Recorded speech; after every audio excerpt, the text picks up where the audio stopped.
Good morning sa inyo guys. Ayan po, panibagong araw na naman po. At syempre, panibagong vlog, panibagong gupit at panibagong kwento na naman po ang inyong aabangan. At kung bago ka sa aking channel ay huwag kalimutang mag-subscribe, pindutin ang notification bell at para pag may bago tayong video na upload ay manonotify ka kagad. Kaya huwag na nating patagalin pa. Ito na ang bagong gupit, bagong kwento na naman. Kaya let's go!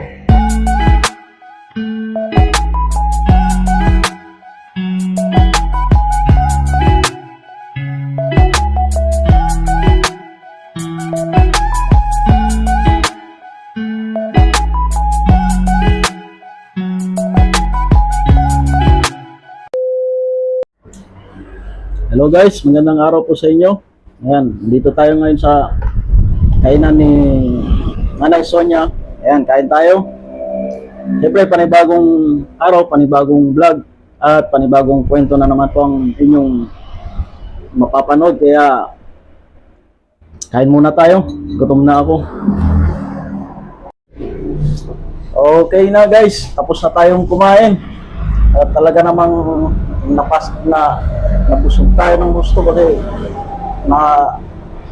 naparami tayo ng kain kasi masarap ang luto dito, kaya try nyo kumain dito guys. Salamat.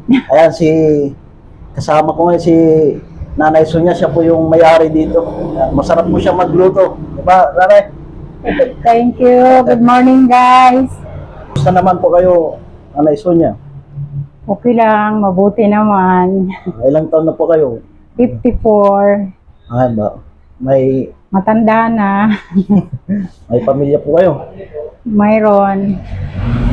Ilan po yung anak nyo? Tatlo lang yung anak ko. 2 babae, 1 lalaki. May mga asawa na po sila? Wala. Dalaga at binata pa. Medyo ano na rin. 30 na yung panganay ko. Tapos yung pangalawa, 28. Pero yung asawa nyo nandito? Wala na yung asawa ko, patay na. Kailan po Nanay Sonia? Ito lang na April 16, 2023. Pero nung buhay pa siya, okay naman yung sama ninyo. Okay naman. Pero bago natin pag-usapan yung, alamin muna natin kung paano kayo nagkakilala ni kwentong pag-ibig. MMK pala ito. Kaya kami nagkakilala ng asawa ko. Nagtatrabaho ako doon sa kapatid niya.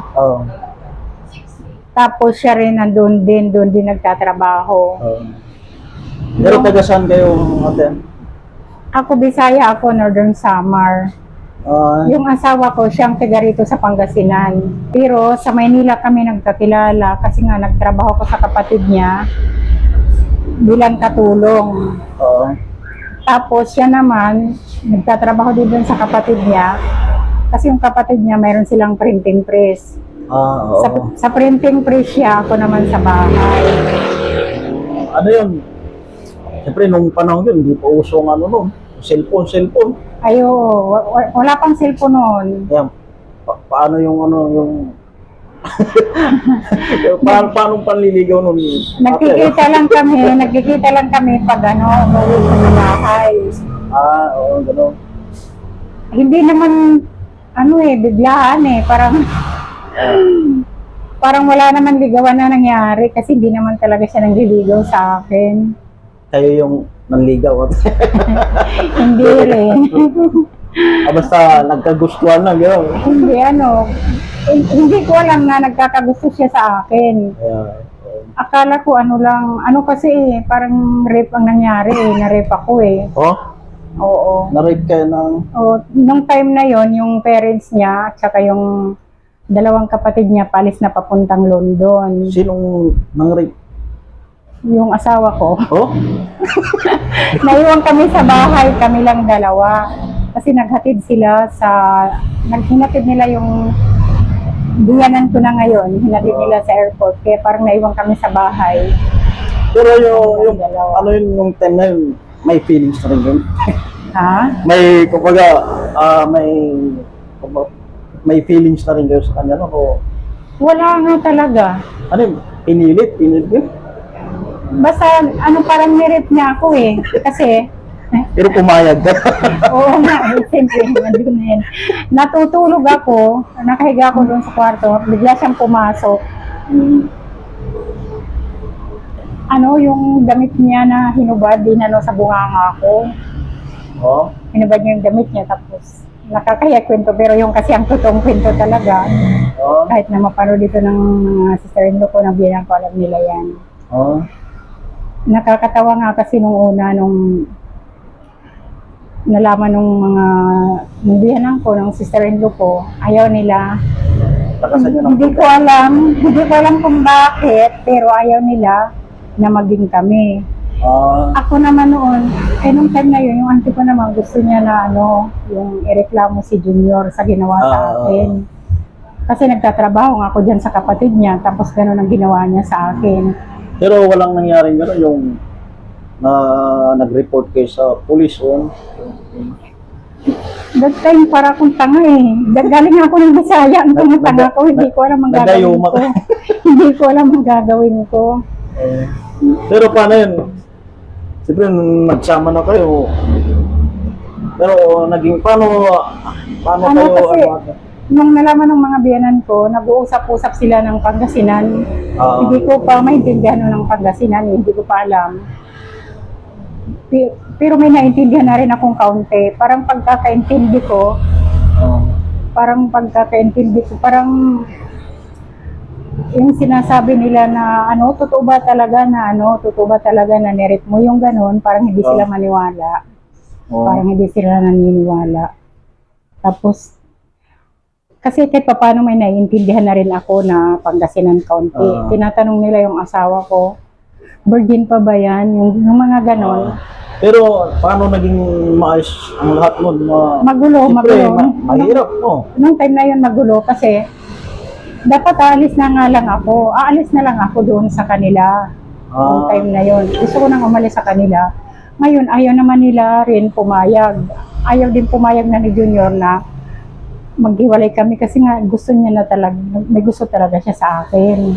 Ayaw niya na umalis ako. Sabi niya sa akin, pag umalis ka, kahit saan ka pupunta, basta ako, sasama lang ako. Kahit saan ka pumunta, sabi niya, hindi kita pakakawalan kasi may nangyari na sa akin. Sabi niya gano'n. Tapos, parang gusto talaga kang paghiwalayin ng mga kapatid niya. Hindi ko alam kung bakit. Pero nung, yung nirip kayo, gamit kayo, di ba? Naulit, gano'n. Hindi na. Hindi na. Tapos yun nga na, dinala pa ako ng kapatid niya doon sa bahay nila. Parang pinaghiwalay pa kami ni Junior. Pero si Junior, kumuha na siya ng taxi. Inabangan ako doon sa labas. Kasi gusto niya nga lumayo na lang kami doon sa kapatid niya. Pero nakasal kayo, ate? Nagpakasal kami, pero kinasal kami una doon sa amin sa Samar. Kasi umuwi ako, sumama siya sa amin sa Samar. So parang... Tapos ang kasal namin sa totoo lang, 2 beses kami kinasal. Ay parang Kasi, nabaliwala na lahat yung nangyari. Una doon kami kinasal sa Samar, sa probinsya. Pinakasal kami ni nanay ko doon. Tapos pangalawa, nung dumating yung mga parents niya galing London, pinakasal din kami sa Las Piñas. Kaya parang nagdalawa yung kasal. Pareho naman huwis. Sa huwis, hindi sa pa. Pero kumusta naman yung ate nung mag-asawa na kayo, ganyan? Nung mag-asawa na kami, doon ko lang na-realize, doon ko lang na pagtanto kung bakit ayaw ng mga sister-in-law ko, ng biyanan ko na magpangasawa ko yung anak nila, yung kapatid nila. Bakit? Anong dahilan? Kasi nga parang pa siya, yung parang hindi pa sawa sa pagkabinata niya, saka may ugali siya na yung palainom, wala sugal. Doon ko lang lahat na-realize na tama pala yung sinasabi nila ng mga sister-in-law ko. Pero nung umuwi ako sa summer, kasi sumama lang siya sa akin eh. Nakakatawa kasi pagdating doon sa summer, natatakot ako sa parents ko na ipakilala siya. Natatakot ako sa tatay ko kasi masyadong strict yung tatay ko. Natatakot ako na sabihin ko sa tatay ko na may asawa na ako, na may kasama ako. Siyempre, mga magulang nun, talagang... Ang nangyari, iniwan ko muna siya sa bayan kasi sa baryo pa kami eh. Nauna ako umuwi sa baryo. Di pagdating ko na doon sila tatay ko, pagod na pagod galing sa anihan, nag-aani ng palay. Kasi sa probinsya, yung mga panahon na yun, uso yung pag-aani ng palay. Buwan ng pag-aani. Sa takot ko sa tatay ko, hindi ko masabi. Hindi ko masabi sa tatay ko na may kasama ako. Na nag-asawa na ako. Sa sobrang takot ko sa tatay ko.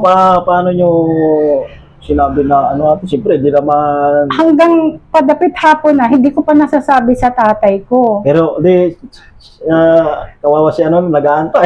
Nandun siya sa bayan, tapos, nagkita sila nung asawa ng ate ko, si Kuya Nongnong, sa bayan. Nagkita sila dun sa area na may nagsusugal. Nandun siya? Oo, tapos tinanong siya nung asawa ng ate ko, bakit ka Tagalog ng Tagalog, taga saan ka ba? In-interview siya. Tapos sabi niya, taga Maynila ako, may kasama ako, si Sonia, iniwan ako dito. Di sabi naman ni Kuya Nongnong, yung asawa ng ate ko, ay ano ko yun, kapatid yun ng asawa ko. Nasaan na ba siya? Sabi naman ng asawa ko, nandun na, umuwi na sa inyo, iniwan niya ako, sabi niya, babalikan niya ako. Kasi nga naiinis ako dahil... Inabot siya ng gabi doon, no? Hapon na, pilit siyang sumasama. Sabi ko nga, wag ka nang sumama kasi ang tatay ko, iba yung ugali. Nung nalaman nung tatay nung Tapos, nagulat na lang ako, nakita ko naglalakad sila. Papunta sa bahay kasi si Kuya Nongnong at saka yung asawa ko na, si Junior, namukhaan ko na siya. Sabi ko, wala nandyan na, sabi ko sa isip ko. Hindi ako nakapagsalita sa tatay ko na gano'n. Hanggang dumating na lang sila sa bahay. Pagpasok nila ng bahay, si Kuya Nongnong na yung nagpakilala sa tatay ko na, Tay, ito, kasama pala ni Sonia, iniwan doon sa bahay. Nagalit yung Tapos, yung tatay ko, siguro, naawa na lang siya sa akin kasi nga hindi ko nasabi sa kanya, sa takot. Alam niyang sa takot ko. At least, at the end, na rin mong... Hindi nagsalita ang tatay ko, wala siyang sinabing masakit sa akin, wala siyang salita, tahimik lang. Tapos, pagdating lang ni Kuya Nongnong, yun lang, ang sabi lang ng tatay ko, kumuha ka doon ng isang water can na tuba. Biglang bumait yung tatay. Tahimik lang si tatay ko, hindi na siya nagsalita. Siguro naisip niya bakit hindi ko nasasabi. Alam niya nang natatakot ako. Ano rin yung mga nangyaring sa inyo? Yung mga pagsubok sa relasyon nyo? Ay, marami. Marami kasi... Talagang, kumbaga, may time na hirap na kayo. Sobra. Ang pinagdaanan ng asawa ko dun sa amin. Nakakahiya ng kwento, pero yung kasi ang totoo. Dito na to kikwento ko na. Doon na kami nanirahan sa amin. Dito sa Samar. Sa Samar. Ay, umuwi po kayo ng Samar. Oo. Siyempre mahirap ang buhay doon sa Samar, hindi kagaya dito. Tapos hindi naman siya taga roon, hindi siya sanay doon. Nung time na yun, nagpapaani sila nanay ko ng palay. Imagine, nabuhat niya yung 50 sako. Sako na palay. Mula doon sa anihan, papunta sa bahay. Kasi yun ang uso lang nun, yung binubuhat lang na mano-mano. Baka walang laman yung sako, ate. Mayroon naman. Tapos yun, kinagabihan, umiyak siya sa akin. Ang hirap naman dito, no? Sabi niya, uwi na tayo sa Maynila. Parang ayaw mo na, balik na tayo sa Maynila, sabi niya. Tapos ako rin naman, ayaw kong bumalik sa Maynila kasi nga, hindi ko pa nga rin kano yung pamilya niya. Nahihiya din ako sa kanila makisama. Sabi niya, nagmamakawa siya na umuwi na sa amin. Sabi ko, maghiwalay na lang muna kami. Maghiwalay? Oo, maghiwalay na lang muna kami. Umuwi na lang muna siya sa kanila. Ako naman doon lang. Pumayag. Ayaw naman niya. Hanggang sa Grabe ang dinanas niya sa tatay ko kasi pinagtinda siya ng yung kamuting kahoy. Kasi ganun atang ano doon sa inyo. Oo, Samar, di ba ate Samar? kamuting kahoy at saka yung abaka. Oh. Doon sa amin, pag binibinta yon, may area na pupunta ka kung saan sila ang namimili ng paninda mo. Kung sa abaka, mayroong taga-bili ng abaka. Ang nangyari, kasi nga hindi siya taga roon, sukmong-sukmong niya sa ulo niya yung abaka, inikot niya sa buong bayan. Oo. At talagang ano nyo, yung ano nyo, sumisigaw siya na ano, Oo. bili kayo. Grabe, tapos nung nakita ko ng mga kamag-anak ko, nagalit sila sa akin, bakit daw yung asawa ko pinayaan na mag-ikot, hindi tinuro kung saan hindi ko naman alam eh. Alam ko natin baka, siguro sabing, yan, parusa mo yan. Hindi ko naman alam na inutusan pala siya ni tatay ko, na ibenta yun. Basta ang sinabi niya lang sa akin, kahit na ano gagawin ko, sabi niya, lahat gagawin ko basta magkasama lang tayo. Imagine, natuto siyang magkupras. At least nanindigan siyang ano. Oo, pero pumayat siya ng husto. Pumayat siya ng bunggang-bungga doon sa amin. Talagang pumayat siya na payat na payat. Kaya pag nakikita ko siya sa gabi, pag natutulog na kami, naawa talaga ako sa kanya. Kasi pumayat siya, talagang sinasabi niya sa akin, kahit na anong hirap titiisin ko. Sobrang napamahal din ako sa kanya ng husto kasi ang bait niya talaga, lahat pinakita niya sa akin, lahat ginawa niya. Kahit anong hirap ng trabaho sa Samar, tinis niya. Natuto siyang sumisid ng kabibe. Kabibi ay, Oo. Ay marami doon sa inyo. Oo, kasi yung bibi ang tawag sa amin. That time kasi wala doon sila nanay, kami lang dalawa na iwan doon, ilang taon. Talagang lahat ginawa niya, hindi niya ako iniwan. Sumisisid, sumasama-sama siya sa mga tao doon na sumisid ng bibe. Para may maibenta siya, para may maibili kami ng pagkain namin. Ganun kahirap. Pero may nagkanak na kayo doon, ate doon sa Samar niyo. Oo, nung time na yun, naglilihin na ako, buntis na ako. Malaki ng tiyan ko. Tapos yun, habang lumalaki ang tiyan ko, nakikusap siya sa akin na kung pwede siya bumalik sa Maynila. Kasi, manghihingi siya sa parents niya. Nagtulong. Nahihirapan na rin, no? Kasi nahirapan na nga siya. Lalo, lalabas na pa yung anak niyo, ate. Oo. Sabi niya, mga anak ka na. Sabi niya, nung time naman na yun, ako nang ayaw pumayag na umalis siya. Baka, kasi iniisip ko baka hindi niya ako balikan dahil sa hirap na dinanas niya. ayaw ko na doon. Pinarusa. Yan, kanina debate, namanggit yun na nag-aaway kayo madalas. Anong madalas yung rin nag-aaway? Ang madalas namin pag-awayan, yung sugal at saka yung basketball, alak. Kasi addict siya sa basketball. Kasi mahirap, lalo pagka nakainigan na niya yung basketball, napupusta rin siya, gano'n. Oo. At saka hindi naman sa pagyayabang, napakagaling talaga ng asawa ko mag-basketball. Ang galing niya. Naalala ko pa nga nung umuwi siya sa Samar, may time na nag-iinitan siya ng kalaro niya. Kasi magaling talaga siya sa basketball. Parang Stephen Curry. Parang dyan ako na-inlove sa kanya. Ang galing niya talaga. Lalo yung mga kababayan, lalo yung mga teenager, pag marunong mag-basketball yung Pag nung nasa Samar na kami, kasi yung basketballan, harap lang ng bahay namin eh. Harap lang ng bahay namin.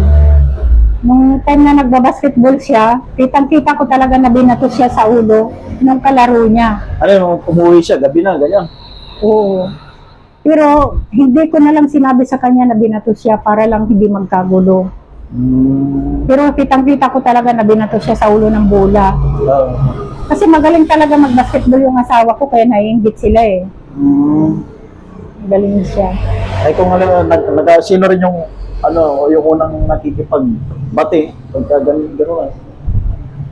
Ang asawa ko talaga.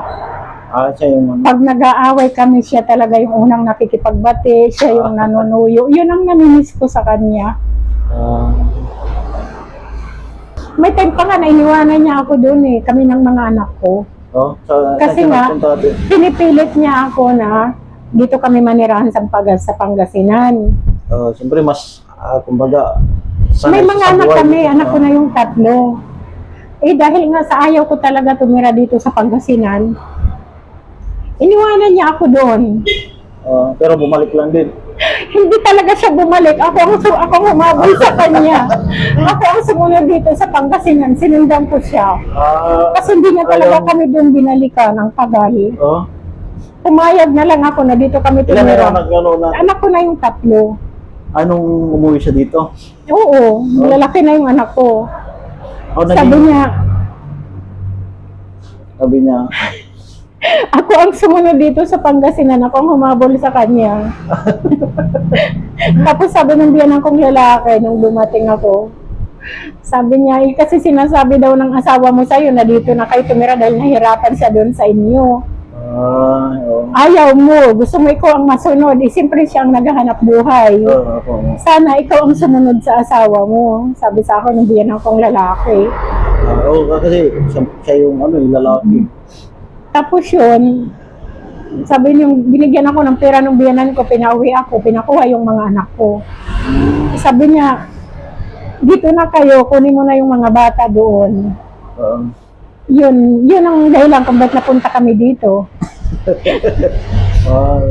Pero bakit, anong kinamatay niya ate?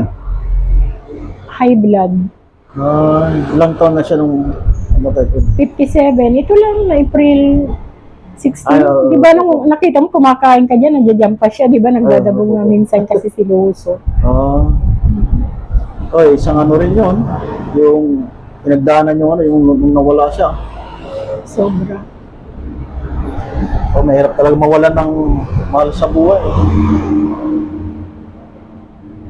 Kaya yung mga nanonood po sa atin, yan, habang kasama pa natin ang mga mahal natin sa buhay, kaya ipakita natin kung gaano sila ka-importante sa atin at gaano natin sila kamahal. Sabi ko, Ay, yung ano pala ate, di ba? Yung nangyari sa yung parang simula ng ano yung relasyon, di ba? Narate kayo, sabi niyo, di ba?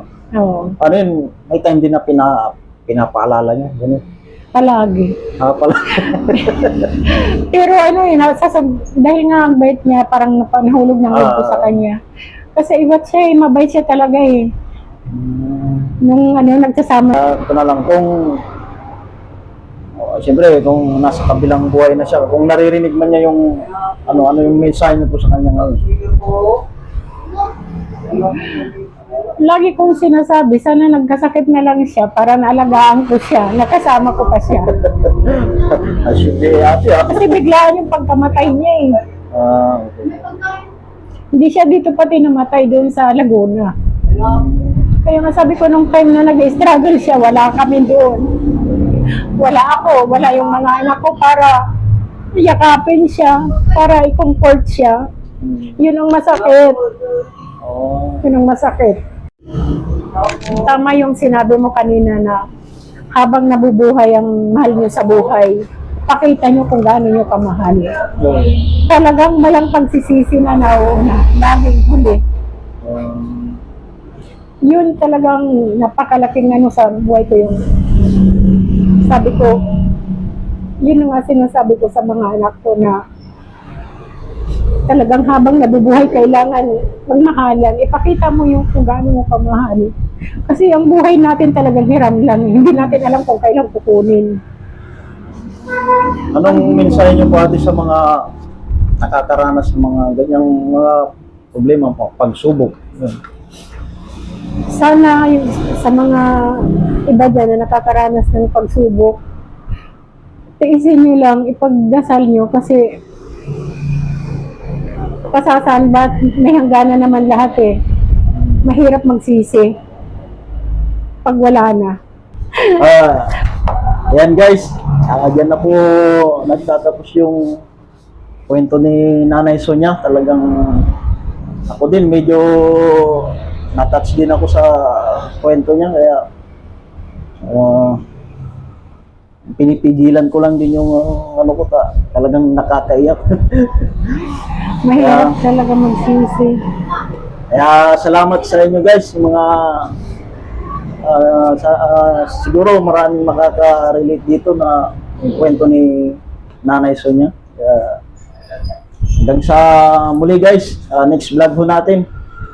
Panibagong kwento na naman po. Salamat. Salamat.